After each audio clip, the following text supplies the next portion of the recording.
حضرت سیدنا امام حسین رضی اللہ تعالیٰ عنہ کی شہادت کے حوالہ سے یہ اجتماع ہے۔ امت مسلمہ کچھ آزمائشوں کا شکار ہے، کچھ ہمارے ذہن اس طرح کے ہو گئے، عام آدمی سے لے کر بڑے آدمی تک کہ کوئی بات بڑی جلدی ہمارا ذہن قبول ہی نہیں کرتا۔ کسی دوسرے کی طرف جانا یا کوئی اور بات کرنا یہ تو بڑی لمبی بات ہے، عام جو سادی باتیں ہیں وہ بھی ہمارے ذہن مشکل سے قبول کرتے ہیں، چونکہ شکوک اتنے ڈال دیے گئے ہیں، شک اتنا پیدا کر دیا گیا ہے، تفریق اتنی ہے، بدگمانی اتنی ہے، بری سوچ اتنی زیادہ ہے، بڑی مشکل ہے لوگوں کا کچھ چیزوں کو قبول کرنا۔ ہم لوگ جو ڈیوٹی کرتے رہتے ہیں تھوڑی تھوڑی، تو ہم اصل میں اذان دیتے ہیں، صرف اذان دیتے ہیں کہ چلو بتا دے لوگوں کو کہ نماز کا وقت ہو گیا ہے، باقی اس سے زیادہ ہم اپنی حیثیت نہیں سمجھتے۔ اذان دینا ذمہ داری ہے، تو اللہ تعالیٰ جب تک موقع دے گا اذان ہوتی رہے گی۔ کچھ لوگ صحابہ کے بارے میں کمزور جملے بولتے ہیں، غلط باتیں کرتے ہیں، کچھ اہل بیت نبوت کے بارے میں غلط باتیں کرتے ہیں، یہ صرف سنی ہے جو حق چار یار کا نعرہ بھی کھل کے لگاتا ہے اور یہ نعرہ حیدری یا علی بھی کھل کے لگاتا ہے، یہ اللہ نے صرف ہمیں مقام، وہ الگ بات ہے کہ ہم لوگ سننے کو تیار نہیں، سمجھنے کو تیار نہیں کہ اللہ نے ہمیں مرتبہ کتنا عطا فرمایا ہے، یہ صرف ہماری۔ امام حسین کی شہادت کا کچھ تھوڑا سا پس منظر۔ شہادت ہمارے ہاں بیان ہوتی ہے اس انداز میں کہ لگتا ہے کہ کسی مظلوم بندے کو کسی نے پکڑا ہوا تھا تو وہ سارے اسے مار رہے تھے اور وہ منتیں کر رہا تھا کہ مجھے نہ مارو، اتنی ہائے ہائے کی جاتی ہے کہ محسوس ہوتا ہے کہ امام علی مقام بڑے پریشان تھے کہ کسی طریقے سے، اور ان کا خاندان بڑا تکلیف میں تھا کہ جلدی کہیں کربلا سے نکل جائیں۔ حالانکہ اس دھرتی پہ، اس کائنات پہ صبر، شجاعت، استقامت اور حوصلہ جس سے کائنات سیکھے گی وہ صرف امام حسین ہی ہے۔ اتنے بڑے صابر آدمی کے بارے میں اس طرح کا رویہ اختیار کرنا کہ وہ تو گویا اس طرح کر رہے تھے کہ بس کسی طریقے سے میری تو یہ امام حسین کی مظلومیت سنا کے لوگوں کو اس طرح کا کر دیا جاتا ہے، یہ انداز بتایا جاتا ہے کہ شاید واقعہ کربلا رونے دھونے کا نام ہے، حالانکہ بات یہ نہیں ہے۔ یزید کی لشکر جو امام حسین کے مقابلے میں آیا، امام حسین کے لشکر کی تعداد 72 تھی، تو یزید نے 22,000 آدمی، مجھے بتائیے 72 کا 22,000 سے کو مقابلہ ہوتا ہے؟ بولیے۔ عمر بن سعد نے پھر عبید اللہ ابن زیاد کو لکھا کہ 22,000 بندے تھوڑے ہیں، کچھ بندے زیادہ بھیج۔ تو عمر بن سعد کو عبید اللہ ابن زیاد کہنے لگے کہ تو پاگل تو نہیں ہو گیا، 72 کے لشکر کا 22,000 بھیجا، اور کتنا بھیجوں؟ تو اس نے کہا تمہیں یہ نہیں پتا یہ لوگ کون ہیں؟ یہ مولا علی شیر خدا کی اولاد ہے، ان میں ایک ایک شخص ایسا ہے جو 1,000 کے مقابلے میں لڑنا جانتا ہے۔ تو یہاں کمزوری دکھائی جاتی ہے، ہمارے بچے سمجھنے لگے ہیں کہ یہ شاید کوئی ایسی داستان ہے، اور اس طرح کا ماحول ٹی وی پہ میں دیکھ رہا تھا، اس طرح کا ماحول بنایا جاتا ہے جیسے کوئی خوف ہے، یعنی واقع کربلا کوئی ایسا واقعہ جسے دیکھ کے خوف طاری ہو جائے، بچے راتوں کو ڈریں، وہ اکیلے درخت دکھائے جا رہے ہیں اور تیر دکھائے جا رہے ہیں، او یار کیا قوم کی تربیت کر رہے ہیں؟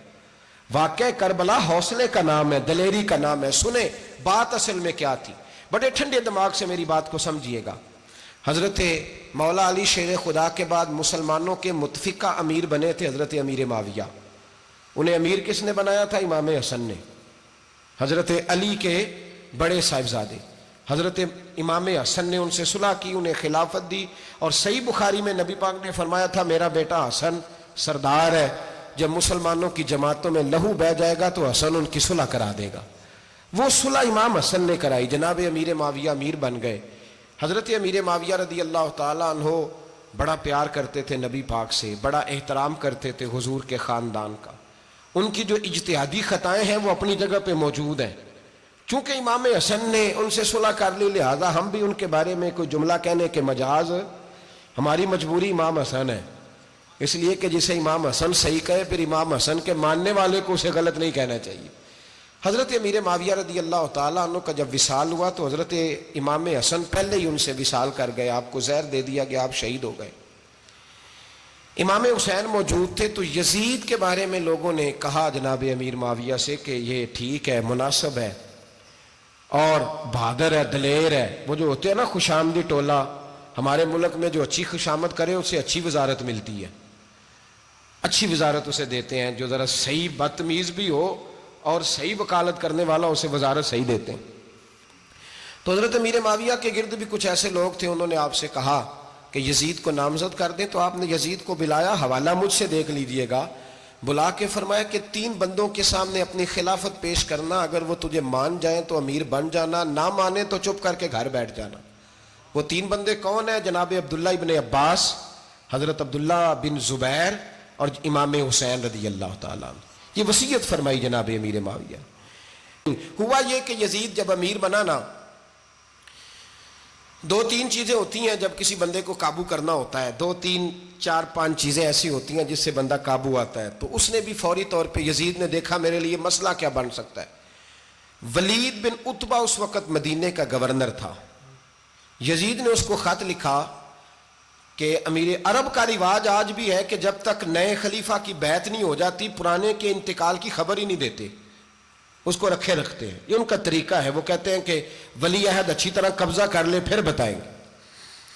حضرت امیر معاویہ کا وصال ہو گیا، بتایا نہیں. یزید نے اب کیا کیا، چونکہ بڑا چلاک آدمی تھا، بڑا شاطر تھا، بڑا تیز تھا، بڑا عجیب اس کا مزاج تھا. یہ چلاک لوگ زندگی میں ہمیشہ دھوکہ کھاتے ہیں. چلاکیاں انسان کو گراتی ہیں اور اتنا منہ چھیل جاتا ہے کہ منہ پہچانا ہی نہیں جاتا. بندہ اپنے آپ کو رب رسول کے حوالے کر دے تو اللہ بڑی بہترین جزائیں عطا کرتا ہے. یہ لوگ تیزی دکھاتے ہیں بعض. تو یزید بھی تیزی دکھانے والا تھا. اس نے ولید کو خط لکھا کہنے لگا کہ فوری طور پہ عبداللہ ابن عباس کو بلاؤ اور اسے کہو میری بیعت کریں. یہ جو بیعت ہوتی تھی نا، یہ بھی سن لے کیا ہوتی تھی. یہ بیعت حلف ہوتا تھا. حلف کہ میں اللہ رسول کے نام پہ حلف دیتا ہوں کہ میں یزید کی اطاعت کروں گا، میں اس کے خلاف کوئی بغاوت نہیں کروں گا. یہ بیعت لوگ سمجھتے ہیں کہ بس ہاتھ پکڑنے کا نام بیعت تھا. اس بیعت کا متبادل جمہوری ملکوں کے اندر ووٹ آیا ہے، اس کا متبادل لفظ. تو کہا بیعت کرے. حضرت عبداللہ ابن عباس کو بھی بلاؤ، عبداللہ بن زبیر کو بھی بلاؤ، امام حسین کو بھی بلاؤ. امام حسین آدھی رات کے وقت بیٹھے تھے مسجد نبوی میں، چونکہ 5 نمازوں کی آپ امامت کرتے تھے. ہن اللہ خیر کرے جڑا نماز پڑھائے ہو مولوی تو جڑا ٹل پائے ہو پیر، جڑا مہینہ نہ نہائے چھوٹا پیر تو جڑا 6 مہینے نہ نہائے ہو بڑا پیر. کہتے بابا پہنچے ہیں، کڑے چھڑے جو پہن لیے. بھائی امام حسین تو نمازیں پڑھاتے تھے، مولا علی تو نمازیں پڑھاتے تھے، مسجد کے خطیب تھے. اب اس کو تو مولوی کہہ دیا جاتا ہے بیچارے کو. تو ملنگ کون ہوتا ہے جی؟ کہتے جڑا کپڑے کٹ پائے. کیا تماشا ہے، قوم جدھر دل کرتا ہے نکل جاتی ہے. امام حسین نماز پڑھا کے عشاء کی بیٹھے تھے جناب عبداللہ بن زبیر. عبداللہ بن زبیر کون تھے؟ یہ نبی پاک صلی اللہ علیہ وسلم پھپھی کے پوتے تھے اور جناب صدیق اکبر کے نواسے تھے. حضرت عبداللہ بن زبیر اور جناب زبیر بن عوام عشرہ مبشرہ صحابی ہیں، ان کے بیٹے تھے. بہت زیرک آدمی تھے. یہ بھی امام حسین کے پاس بیٹھے تھے. عبداللہ ابن عباس بھی تھے جو حضور کے چچا کے بیٹے ہیں، اس امت کے پہلے مفسر ہیں قرآن پاک. یہ لوگ بیٹھے تھے. تو ولید نے ایک بندہ بھیجا، اس نے آ کے کہا جناب آپ کو گورنر صاحب نے بلایا ہے. تو عبداللہ بن زبیر کہنے لگے حسین اس وقت بلانے کی بات سمجھ میں نہیں آئی. تو امام حسین بڑے بصیرت والے تھے، اللہ نے بصیرت دی تھی. کہنے لگے عبداللہ آپ کو سمجھ نہیں آئی، مجھے سمجھ آ گئی ہے، امیر معاویہ وصال کر گئے اور یہ ہمیں جو بلایا گیا ہے نا، یہ یزید کی بیعت کے لیے بلایا گیا ہے. تو کہا پھر آپ آدھی رات کو نہ جائیں، آپ کے لیے خطرہ ہوگا. تو امام حسین فرمانے لگے خطرہ حسین کو نہیں ہوتا، حسین کو خطرہ نہیں. کہا پھر بھی آپ مہربانی کریں ذرا احتیاط سے جائیں. تو جناب عبداللہ ابن زبیر نے، عبداللہ ابن عباس نے 14 بندے نیزے دے کے، تلواریں دے کے امام حسین کے ساتھ بھیجے اور کہا کہ امام حسین اگر اس نے کوئی غلط ملت بات کی نا، زبردستی بیعت کرنے کا کہا، تو آپ بس کوئی ایک بات اونچی آواز میں کر دینا، یہ سپاہی پیچھے آ جائیں گے. امام حسین ان 14 بندوں کو لے کے گورنر ہاؤس پہنچ گئے. جب آپ وہاں پہنچے اس نے بتایا، اس نے کہا جی حضرت امیر معاویہ انتقال کر گئے اور آپ نے یزید کی بیعت کرنی ہے. تو امام حسین فرمانے لگے میں چھپ کے بیعت نہیں کروں گا. مجمع لگاؤ، جمعے والے دن اعلان کرو. جو طریقہ ہے حضرت ابوبکر صدیق کا، جو طریقہ ہے حضرت عمر فاروق کا، جو انداز حضرت عثمان غنی کا ہے، جو مولا علی کا ہے، سر عام اعلان کرو. اگر ساری دنیا یزید کی بیعت کرے گی تو میں بھی تیار ہوں. تم مجھ سے بیعت لے کے پھر لوگوں کو بتانا چاہتے ہو کہ حسین بیعت کر رہے ہیں تو تم کیوں نہیں کر رہے؟ میں عام آدمی نہیں ہوں لہذا چھپ کے بیعت نہیں کرتا. جب یہ بات کی نا تو ولید بڑا نرم دل تھا اور امام حسین کی شان کو جانتا تھا. وہ جانتا تھا یہ نبی پاک کا خاندان ہے. اس نے کہا جی مجھے تو حکم تھا، باقی آپ حضور کے نواز ہیں، میں کر کچھ. وہاں ایک بڑا بدبخت شخص بیٹھا تھا، عبد الملک بن مروان. وہ ولید سے کہنے لگا کہ اگر حسین آج تمہارے ہاتھ سے نکل گئے تو تمہارے لیے بہت بڑا مسئلہ کھڑا ہو جائے، انہیں جانے نہ دینا، یا بیعت کراؤ یا ان سے کہو جنگ کے لیے تیار ہو. تو امام حسین رضی اللہ تعالیٰ عنہ کے کانوں میں آواز گئی تو فرمانے لگے ابن مرجانہ، اگر تیرے اندر جرت ہے تو آ سامنے حسین کے، اس کے کانوں میں باتیں نہ کر، کانا پھوسی نہ کر، باہر آ میدان میں، شرارت نہ کر، باہر آ، میں تمہیں ابھی بتاتا ہوں کہ حسین سے مقابلہ کرنے کا انجام کیا ہے. یہ کہہ کہ امام حسین باہر نکلے، اپنے بھائی محمد بن انفیہ کو بلایا، عبداللہ بن زبیر، عبداللہ ابن عباس، ڈھیر سارے لوگ اکٹھے ہو گئے. فرمایا یہ معاملہ ہے، اب کیا کرنا ہے. یاد رکھیں ووٹ برادری کا نہیں ہوتا، ووٹ برادری کا نہیں، ووٹ دین کا ہوتا ہے. جو بندہ دین کے، ملت کے، مذہب کے معیار پہ پورا نہ ہوتے اسے حکمت کے تحت بھی ووٹ دینا جائز. ہاں یہ بات سچی ہے تو بہرحال سچی ہے، یہ یاد رکھ لے. ہمارے ووٹ سے کوئی ایم این اے، ایم پی اے جتنے ظلم کرے گا، ووٹ دینے والا اس کے ظلم میں شریک ہوگا، بالکل 100%. یہ لکھ لیں بات. ہم اس وقت بڑی جلدی، پتہ نہیں ہمیں کیا مسئلہ ہو جاتا ہے، اتنا اتنی مصیبت انہیں نہیں بنی ہوتی، نہیں یہاں بنی ہوتی ہے. خدا کا خوف کریں. امام علی مقام ووٹ ہی مانگ رہا تھا نا یزید، اور پھر اس نے بڑے بڑے لالچ دیے. اس نے کہا کہ آپ 5-4 صوبے ہیں جس کی گورنری مرضی رکھ لیں، دولت آپ کی مرضی کی. تو پھر آج ہمیں بھی لوگ مشورہ دیتے ہیں، کہتے ہیں مسجد میں سیاست نہیں ہونی چاہیے. میں نے کہا کیا کریں، یہ امام حسین ہمیں مجبور کر گئے، کوئی نہ کوئی بات کرنی پڑ ہی جاتی ہے. امام علی مقام نے فرمایا چھپ کے ووٹ کی بات، بیعت کی بات نہیں ہو سکتی. آپ نے جا کے لوگوں سے مشورہ کیا تو وہ کہنے لگے حضور وقت ابھی مناسب نہیں ہے، آپ اس طرح کریں یہاں رکیں، ہم مکے سے، عراق سے، کوفے سے لوگوں کو بلاتے ہیں، یہاں ایک بڑی مجلس مشاورت قائم کرتے ہیں. امام حسین فرمانے لگے اگر تم مشاورت قائم کرو گے تو ولید اور عبد الملک بن مروان وہ تو جنگ کرنے کو تیار ہے، اور نبی پاک نے فرمایا ایک مینڈا ہوگا جس کی وجہ سے مدینے کی گلیوں میں لہو بہے گا. فرمانے لگے میں وہ بکرا، وہ مینڈا نہیں بننا چاہتا. کہا پھر آپ کیا کریں گے؟ تو امام حسین رو پڑے، فرمانے لگے میں مدینہ چھوڑ جاؤں گا لیکن مدینے کی حرمت پامال نہیں ہونے دوں گا. امام علی مقام آدھی رات کے وقت نکلے. سیدہ فاطمہ کا دروازہ ایک اس دن تھا جس دن حضرت مولا علی کوفے چلے گئے تھے، اور دوبارہ آج تالا لگا جب امام حسین نکلے. آپ جنت البقیع کے پیچھے کھڑے ہو کے حضور کا روضہ دیکھنے لگے. اس وقت گنبد تو نہیں ہوتا تھا، روضہ دیکھنے لگے. نانا تیرے کرم کے خزینے کی خیر ہو، میں جا رہا ہوں تیرے مدینے کی خیر ہو. سارا خاندان لے گئے، مکے تشریف لے گئے. حج کے ایام قریب آنے والے تھے. امام حسین نے وہاں لوگوں سے باتیں کی. جب امام حسین وہاں سے پہنچے تو کوفے سے خط آنے لگے. کوفہ حضرت علی کا دارالخلافہ تھا، وہاں آپ کے محبین، پیار کرنے والے ڈھیروں تھے. انہیں خط لکھے کہ حضور آپ چپ کر کے بیٹھے ہوئے ہیں اور ہمارے اوپر یزید مسلط ہو گیا ہے. آپ اگر میدان میں نہیں نکلیں گے، آپ نہیں آئیں گے تو ہم اللہ کی بارگاہ میں شکوہ کریں گے کہ کوئی ہماری کمان کرنے کو تیار ہی نہیں ہوا. اور وہ خط 1 2 3 نہیں آئے، وہ خط اتنے تھے کہ 3 بوریوں میں بھرے تھے امام حسین نے، 3 بوریوں میں. اب مجبوری ہو جاتی ہے، حق کے لیے کئی دفعہ بات کرنا مجبوری ہوتی ہے، اگر نہیں کرے گا تو پھر اس کو بھی قبر میں جواب دینا پڑے گا. امام علی مقام رضی اللہ تعالیٰ عنہ نے مکے میں اب لوگوں کو جمع کیا مشورے کے لیے. ہر بندے نے کہا حضور وہ بلا تو رہے ہیں پر اپنے وعدوں کے پکے. بڑے کم لوگ ہوتے ہیں، بڑے کم لوگ، جسے زندگی ہو پیاری وہ یہیں سے لوٹ جائے. میرے قافلے میں شامل کوئی کم ظرف نہیں ہے. بڑے کم لوگ ہوتے ہیں جو ارادوں کے، وعدوں کے ہمیشہ ساتھ چلنے کے پکے ہوتے ہیں، ورنہ بڑے لوگوں کو گرمی لگنے لگتی ہے، بڑے لوگوں کی مشکلات آتی ہیں، بڑے لوگ ایسے ہوتے ہیں جن کی مجبوریاں بن جاتی. کہا حضور وہ پکے نہیں، آپ نہ جائیں. ہر بندے نے کہا حالات ٹھیک نہیں، حالات گراؤنڈ ریالٹی صحیح نہیں. یہی مشورہ آج بھی ہر بندہ دیتا ہے، ابھی حالات نہیں. اتنے خراب حالات کبھی نہیں ہوئے تھے جتنے امام حسین کے دور میں تھے. لیکن فرمایا میں دین کے خلاف غلط حکمران کو مسلط ہونے کی اجازت غلط حکمران کو مسلط ہونے کی اجازت مزاحمت کروں گا، مخالفت کروں گا۔ امام کہنے لگے کوئی بات نہیں، وہ میرے ساتھ چلے نہ چلے لیکن میں کوفے جاؤں گا، وہ لوگ میرے ساتھ کھڑا ہونے کو تیار ہے تو وہ جھوٹ ہے یا سچ ہے پر میں چلوں گا۔ جب امام علی مقام نے اصرار فرمایا تو جو آپ کے قریبی صحابہ کرام کی اولادیں تھی ساری، یہ بھی اب بیماری ہے، کچھ لوگ کہتے ہیں جی صحابہ نہیں ساتھ چلے، تو میں کہتا ہوں اہل بیت نبوت کے تو کل افراد 21 تھے، تو 72 میں باقی اولادیں کس کی تھیں؟ وہ ساری صحابہ کی اولادیں تھیں، وہ سارے، پتہ نہیں کیوں اس طرح کا فلسفہ بیان کیا جاتا ہے جس میں حالات خراب ہو۔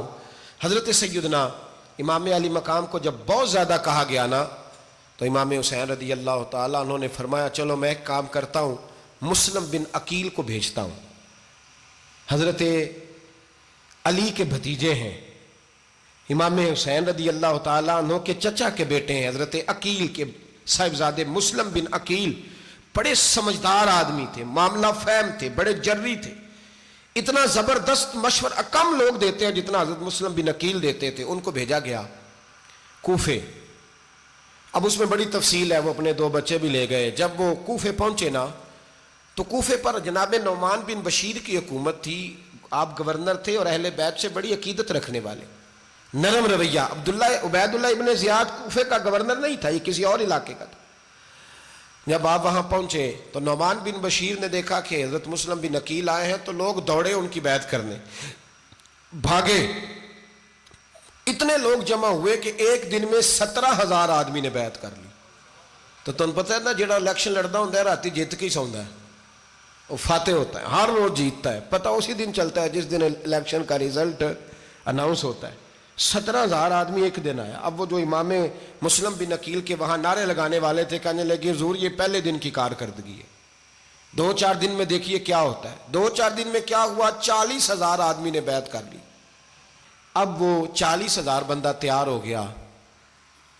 ادھر سے جو یزید کے وفادار تھے انہوں نے خط لکھا یزید کو کہ تو نے بڑا نرم آدمی گورنر بنایا ہے اور 40,000 بندہ چلا گیا حسین کی طرف، اگر ایک دن مسلم بن عقیل اور رہے تو جو تمہارا گورنر بیٹھے ہیں نا جناب نعمان بن بشیر، ان کو گورنر ہاؤس سے نکال کے مسلم بن عقیل قبضہ کر لیں گے، تو چپ کر کے بیٹھا ہے۔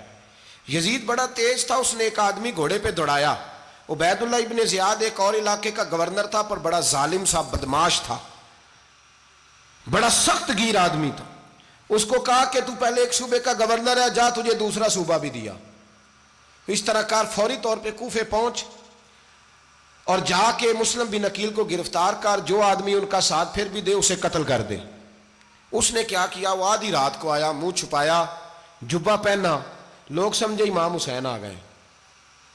بہت سارے لوگوں نے اس کے نعرے بھی لگائے۔ وہ چپکے سے داخل ہوا اندر، اور چپکے سے داخل ہو کے اس نے سب سے پہلا کام یہ کیا کہ نعمان بن بشیر رضی اللہ عنہ کو معزول کیا، کوفے کے گورنر ہاؤس پہ قبضہ کیا۔ پھر اس نے اسی وقت سوئے ہوئے سرکردہ لوگ، جس طرح ایک گاؤں کا چودھری دوسرے کا محلے میں قبیلوں کے جو لوگ تھے چودھریوں کو بلایا، کچھ کو سزائیں دیں، کچھ کو سخت کہا، کچھ کو ان کے عیب گنوائے کہ وہ تمہارا فلانا مسئلہ پھر خراب کر دوں گا، بلیک میل کیا۔ صبح ہونے تک حالات اگر تم نے میرے قابو میں نہ کیے تو یاد رکھنا بڑا مشکل ہوتا ہے حق پہ کھڑا ہونا، بڑی چیزیں لوگوں کو یاد آتی ہیں، اللہ جانتا ہے، پہلے کچھ ہوتا ہے بعد میں معاملہ کچھ ہوتا ہے۔